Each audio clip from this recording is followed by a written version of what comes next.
Retro Kev here. Hope you're all enjoying your Easter out there, having fun, stuffing your face full of Easter eggs tomorrow. Wait till tomorrow. Wait till Easter Sunday. But yeah, I'm working on a main video at the moment to do with movie tie-ins in my collection. I was looking around my collection. I thought, yeah, you know, many of those games do have movie tie-ins, but I'm working on that one. And some of the games, cardinal sin, I know, I've bought games over the years and I've not even played them yet. I know collectors do that, but you know, it's bad really. But anyway, so some of the games I need to play, get some more understanding of before I'm able to do a video on them. So that's sort of a bit like a research that goes into a video. But in the meantime, I've just started to get some game capture footage of a PS3. Now on that, without getting too tedious, to get game capture footage of a PS3, you need to buy a splitter. There's something in a PS3 that you have to bypass when you're trying to get game capture footage. Now me, I thought, yeah, I would like to get some stuff out there on the PS3. So I went to buy a splitter. Cheapskate me bought a splitter for about £5 or £6 and it wouldn't work. But in the meantime, what I already had was this. I had this HD video converter. It's the way I get footage off my Spectrum, Commodore, the older ones, anything with a SCART lead actually. So you'd plug it in here, out on the HDMI into your game capture card and you'd be able to get the footage. But, you know, I never thought of trying this with the PS3 because the PS3's already got HDMI. So I would just run that straight to the game capture card and obviously it wouldn't work. So just for the off chance, I plugged my PS3 into this with the HDMI in and out into the game capture card. And presto, it bypassed whatever was on the PS3 that blocks game capture footage. So yeah, I didn't need to buy the other splitter, but I'm just putting this in because it might be something other people have come across. You know, if you're ever thinking of doing game capture footage from a PS3, you don't need a splitter if you've already got a converter. Most people that do gaming videos will have a converter, so you don't need to buy anything else. Save yourself the money. Don't make the mistake I made. Anyway, that's enough on that. Now today I'm just going to do a little talk about 4 driving games. I am hopeless at driving games. I really like driving games. And one of them I just wanted advice. Now the first game I'm going to look at, I'm going to do a sort of a minute or so footage on each of the games. But it was this one, Ridge Racer Unbounded. Now I've been playing this. Somebody sort of advised me that this was quite a good driving game. And you know, I was playing it the last couple of days and it is a really good driving game, but I'm just useless at it. I'm after advice on how to drift properly. I've gone onto Google, gone onto YouTube. Nobody has said to me clearly with some basic knowledge for a person like me how to drift properly on this game. Because it actually looks a really good game, but we'll go into that when we show the footage. And the other ones I'm going to look at is going to look at a couple of fun ones.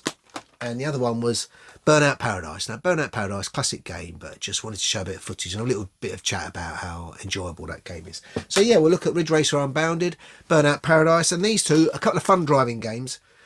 Sonic&Sega All-Stars Racing. Me and my son had great fun playing that. And Cars 2. And I wanted to mention and talk about Cars 2. Now, I thought the film was pretty trash, really. You know, I loved Cars, the first one. I thought it was an exceptional film. I didn't like Cars 2. A lot of people sort of didn't like it. But that's probably the other person. But anyway, the game, the driving game, Cars, is actually really good. It's got a section on battle cars. It's really good. But anyway, let's get on to the footage and we'll have a look at these 4 games and I'll see you at the end. Right, as the good lady said, onto the streets of Shatter Bay. Now, I was really quite pumped for this game after watching the intro. I thought it looked gorgeous.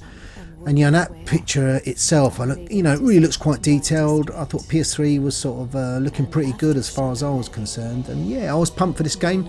A friend of mine recommended it to me. Now, I don't think it's highly regarded very much at all amongst the Ridge Racer series, but I thought it looked and played pretty good until I started to try to drift, and then I had some problems.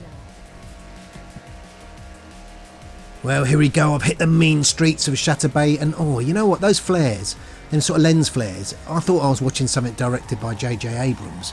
You know, oh, that's me. There's me trying to sort of drift. So I was going into the bends and I was hitting the drift button and I wasn't sure whether to keep the accelerator down when I tried to drift or whether I should just sort of lightly tap the brakes, not accelerate, but I just couldn't get the balance right. And it was a bit frustrating because as far as the way the game looked, I thought it looked really, really nice. It seemed to play quite well. I love the urban setting. There's me again trying to drift and struggling, so I would do quite well. I'd come to a tight bend and I would struggle away, but apart from that, I was quite into playing the game. I was quite enjoying it, so a little bit frustrating for me. So anyone out there, you know, God, just comment and let me know because I want to play this game more. I just want to get the knack of drifting. But As far as the way the game plays, I mean, apparently it was a real sort of branch out from the series of Ridge Racer. It's different from the Ridge Racer games, and there's been a lot of them which had come previous. This was more like a Burnout game, which I'm going to go on to in a minute. But you know, as far as the gameplay goes and stuff and the way it looks, there goes the old lens flare again. I thought it looked really good. I just found it a little bit frustrating. And there, as I said, we'd get onto the streets of Paradise City and Burnout. Now these were a classic series of games. I started playing them on the original Xbox, Burnout 3, Burnout Revenge I think I used to play. And then my son, he absolutely got into this game. He used to play when he was very young on the Xbox, because I've always been a retro gamer, so I'd had the Xbox around. But then we picked these up on the PS3, PS4 now remastered, and we just had such a blast playing these games. The old thing about going up to the lights and you'd pick what you wanted to do, racing, takedowns, stunt stuff. We didn't do too much of the stunt stuff, found that a little bit difficult actually. But just the way the game played. And the other thing we loved is when you were doing the general gameplay and a car would pass you by and you could get that car. You just had to take the car down and it would become available to you and it would go into your garage. And it was a real buzz when that car would suddenly pass you and you'd think, right, I've got to get it, got to get that car. And when you got that car, yeah, it was a brilliant feeling. But just the way these games played, the Burnout games, they were quite easy to play as well. You know, didn't have to be too brilliant at driving. That's probably why it appealed to me, because I did struggle at the driving games, and I still do, as you saw with you know, the Unbounded game. But this was so playable, and the way you could just build up your cars. And you know, there's a special car out there. Is it the Diamond P12? You had to do 500 free burns to get that car. I certainly didn't win that car.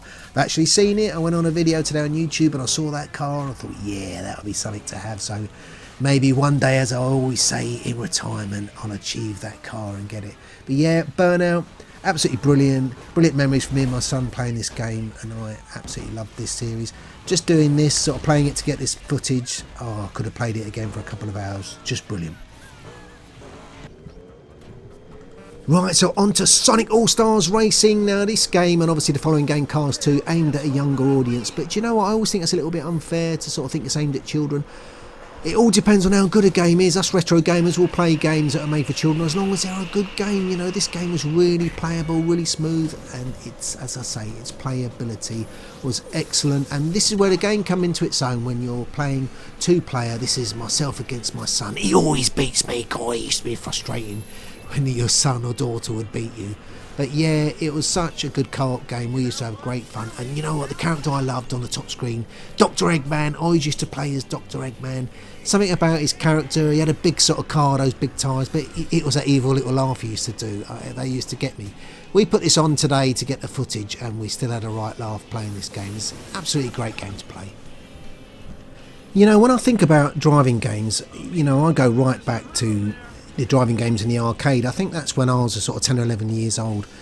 I would see these driving games, and that's where it all started really. I mean, I remember a game called Super Sprint. Now that might be a little later than the early 80s, but I can't remember. That one really stands in my mind.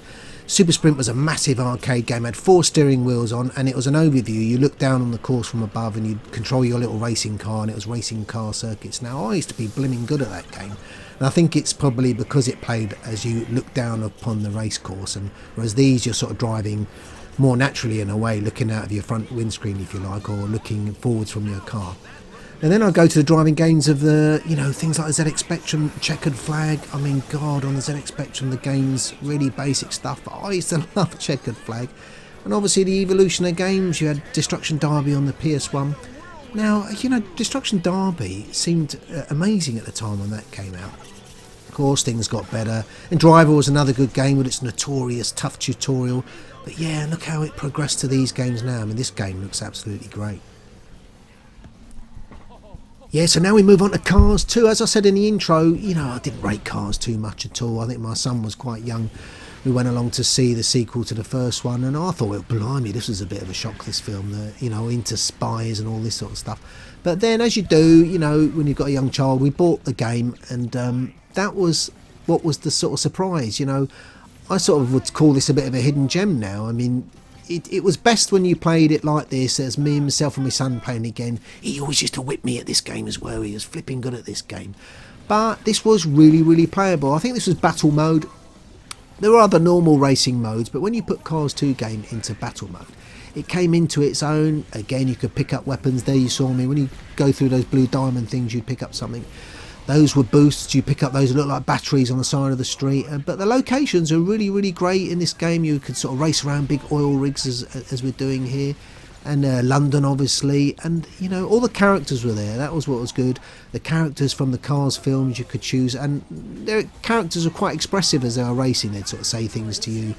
Obviously in the same accents, the same voices as the Cars characters themselves. And, you know, I have to say, as I say, a bit of a hidden gem for me.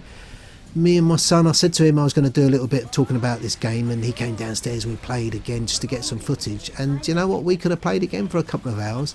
Really, really good. So if there's any of you out there into sort of these fun type driving games, you know, you may not have to look much further than this game, Cars 2. I don't know how much it cost to pick up or CEX on eBay, but my gut feeling is it's not going to cost a lot. Yeah, great little game. So that was those 4 driving games, 2 sort of more serious ones in sort of Ridge Racer Unbounded and Burnout Paradise.